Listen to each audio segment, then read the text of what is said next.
Bismillahirrahmanirrahim.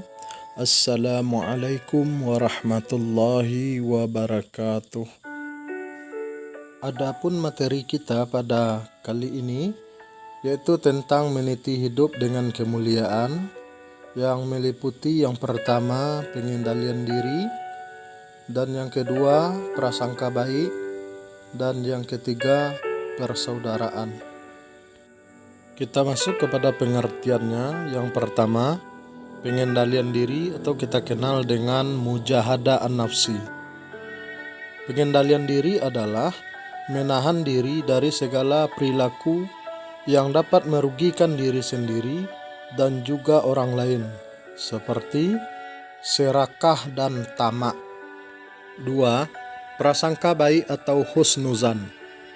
Prasangka baik atau husnuzan berasal dari kata Arab, yaitu husnu yang artinya baik dan zan artinya prasangka. Jadi, prasangka baik atau positive thinking dalam terminologi Islam dikenal dengan istilah husnuzan. Istilah husnuzan adalah sikap orang yang selalu berpikir positif terhadap apa yang telah diperbuat oleh orang lain. 3. Persaudaraan atau ukhwah. Persaudaraan dalam Islam yang dimaksudkan bukan sebatas hubungan kekerabatan karena faktor keturunan. Akan tetapi, yang dimaksud dengan persaudaraan dalam Islam adalah persaudaraan yang diikat oleh tali akidah atau sesama muslim, dan persaudaraan karena fungsi kemanusiaan atau sesama manusia makhluk Allah Subhanahu wa Ta'ala. Sebagaimana Allah berfirman di dalam Al-Quran surat Al-Anfal, surat yang ke-8 ayat yang ke-72, yang berbunyi, A'udzu billahi minasy syaithanir rajim. Bismillahirrahmanirrahim. Innal ladzina amanu wa hajaru wa jahadu bi amwalihim wa anfusihim fi sabilillahi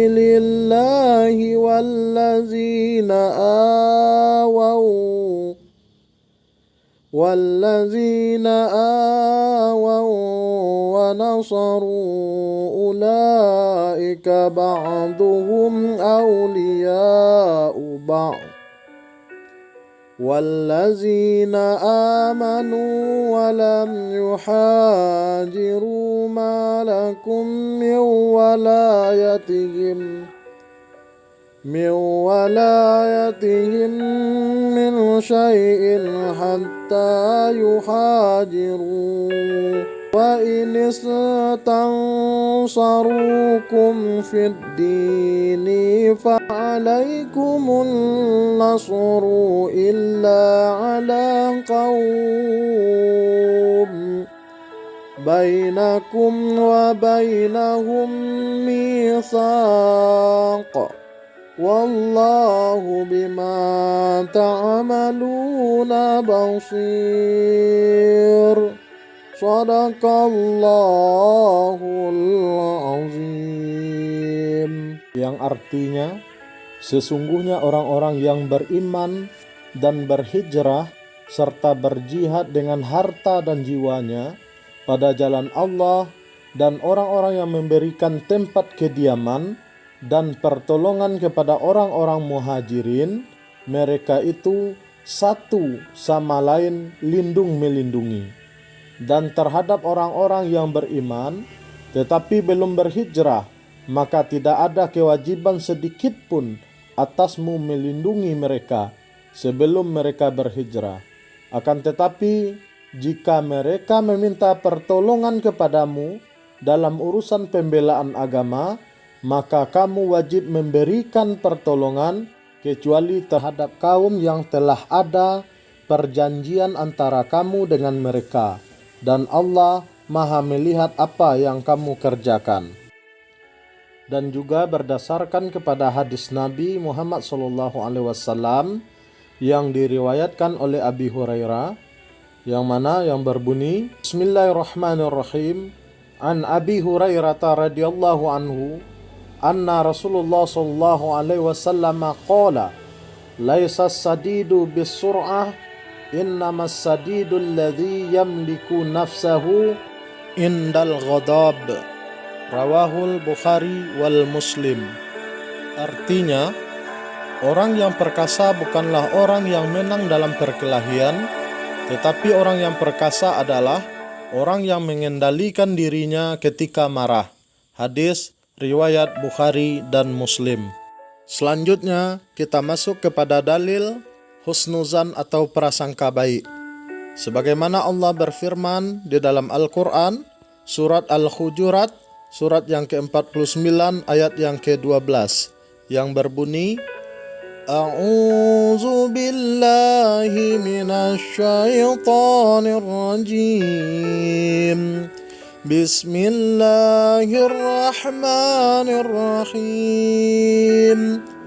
Ya ayyuhallazina amanu jtanibu katsiran minaz zanni inna ba'daz zanni wa la tajassasu wa la yaghtab ba'dukum ba'da ayuhibbu ahadukum an ya'kula lahma akhihi maytan fakarihtumuh wattaqullah innallaha tawwabur rahim. Artinya, wahai orang-orang yang beriman, jauhilah banyak dari prasangka. Sesungguhnya sebagian prasangka itu dosa. Dan janganlah kamu mencari-cari kesalahan orang lain, dan janganlah ada di antara kamu yang menggunjing sebagian yang lain. Apakah ada di antara kamu yang suka memakan daging saudaranya yang sudah mati? Tentu kamu merasa jijik. Dan bertakwalah kepada Allah, sesungguhnya Allah Maha Penerima Taubat lagi Maha Penyayang. Adapun asbabun nuzul dari Quran surat Al-Hujurat ayat yang ke-12 ini adalah diriwayatkan oleh Ibnu Muzir yang bersumber dari Ibnu Jurais bahwa ayat ini diturunkan oleh Allah Subhanahu wa taala berkenaan dengan Salman Al-Farisi yang bila selesai makan suka tidur sambil mendengkur. Pada waktu itu ada yang menggunjing perbuatannya. Maka turunlah ayat ini yang melarang seseorang mengupat dan menceritakan aib orang lain. Berkenaan dengan husnuzan atau prasangka baik ini, baginda Rasulullah SAW sangat menegaskan di dalam hadisnya, hadis riwayat Bukhari, yang mana berbunyi, Iyyakum wa zanna fa inna zanna akdzabul hadis. Yang artinya, jauhkanlah dirimu dari prasangka buruk, karena sesungguhnya prasangka itu adalah perkataan yang paling dusta. Sekarang kita masuk kepada dalil tentang persaudaraan atau ukhuwah. Sebagaimana Allah Subhanahu wa taala berfirman di dalam Al-Qur'an surat Al-Hujurat, surat yang ke-49 ayat yang ke-10, yang berbunyi, A'udzu billahi minasy syaithanir rajim. Bismillahirrahmanirrahim. Innamal mu'minuna ikhwah fa aslihu baina akhawaykum wattaqullaha la'allakum turhamun. Yang artinya, sesungguhnya orang-orang mukmin itu bersaudara. Karena itu, damaikanlah keduanya, saudaramu yang berselisih, dan bertakwalah kepada Allah agar kamu mendapatkan rahmat. Sebagaimana dijelaskan juga Di dalam hadis baginda Rasulullah SAW yang diriwayatkan dari Nu'man bin Bashir radhiyallahu anhu bahwa Rasulullah SAW bersabda, "Mathalul mu'minina fi tawaddihim wa tarahumihim wa ta'atufihim mathalul jasadi izastaka minhu udwa lahu sairal jasadi bisahari wal humma." Rawahul Muslim. Yang artinya, perumpamaan orang-orang mukmin dalam saling mencintai, saling mengasihi, dan saling menyayangi seperti satu tubuh. Apabila satu organ tubuh merasa sakit, akan menjalar kepada semua organ tubuh yang lainnya, yaitu tidak dapat tidur dan merasa demam. Hadis riwayat Bukhari dan Muslim. Berdasarkan kepada pengertian dan dalil di atas, maka dapat kita realisasikan di dalam kehidupan kita di antara contoh perilaku yang mulia tentang pengendalian diri. Yang pertama, bersabar dengan tidak membalas terhadap ejekan atau cemooh teman yang tidak suka terhadap diri kita. Yang kedua, memaafkan kesalahan teman dan orang lain yang berbuat aniaya kepada kita. 3. Ikhlas terhadap segala bentuk cobaan dan musibah yang menimpa kita, dan terus berupaya memperbaiki diri dan lingkungan. Yang keempat, menjauhi sifat dengki atau iri hati kepada orang lain dengan tidak membalas kedengkian mereka kepada kita. Yang kelima, mensyukuri segala nikmat yang telah diberikan Allah Subhanahu wa taala kepada kita, serta tidak merusak nikmat tersebut, seperti menjaga lingkungan agar selalu bersih, menjaga tubuh dengan merawatnya, berolahraga, mengkonsumsi makanan dan minuman yang halal, dan sebagainya. Selanjutnya, contoh perilaku mulia yang dapat kita lakukan dalam keseharian kita tentang prasangka baik. 1. Memberikan apresiasi atas prestasi yang dicapai oleh teman atau orang lain dalam bentuk ucapan atau pemberian hadiah. Kedua, menerima dan menghargai pendapat teman atau orang lain meskipun pendapat tersebut berlawanan dengan keinginan kita.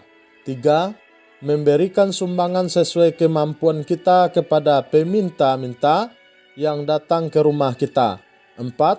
Turut serta dalam kegiatan-kegiatan sosial baik di lingkungan rumah, sekolah ataupun masyarakat.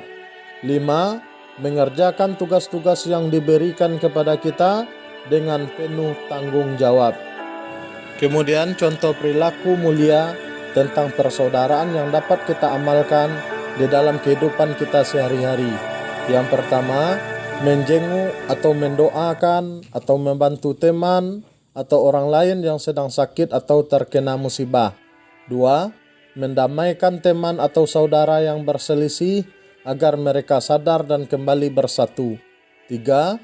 Bergaul dengan orang lain dengan tidak memandang suku, bahasa, budaya, agama yang dianutnya. 4. Menghindari segala bentuk permusuhan, tawuran, atau kegiatan yang dapat merugikan orang lain. Dan kelima, menghargai perbedaan suku, bangsa, agama, budaya orang lain. Demikianlah pembahasan kita kali ini. Terima kasih atas segala perhatian. Mohon maaf atas segala kekurangan. Billahi taufiq wal hidayah. Assalamualaikum warahmatullahi wabarakatuh.